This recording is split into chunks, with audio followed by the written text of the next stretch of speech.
ನಮಸ್ಕಾರ. ನಾನು Vinod, BSc nursing 4th ಇಯರ್ನಲ್ಲಿ ಓದುತ್ತಿದ್ದೇನೆ. ನನಗೆ ಆರ್ಥಿಕವಾಗಿ ತೊಂದರೆ ಆದಾಗ ನಾನು PB ಕುಲಕರ್ಣಿ ಫೌಂಡೇಶನ್ ಅವರಿಗೆ ಕರೆ ಮಾಡಿದೆ.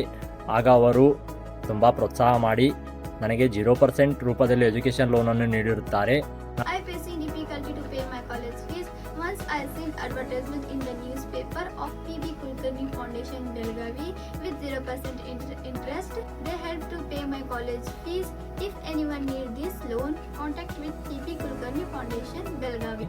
ನಿಮಗೂ ಆರ್ಥಿಕವಾಗಿ ಯಾರಿಗಾದರೂ ಸಂಕಷ್ಟವಾದಲ್ಲಿ ನೀವು ಕೂಡ ಅವರನ್ನು ಕರೆ ಮಾಡಿ, ಅವರು ನಿಮಗೆ ಸಹಾಯವನ್ನು ಮಾಡುತ್ತಾರೆ. ಧನ್ಯವಾದಗಳು.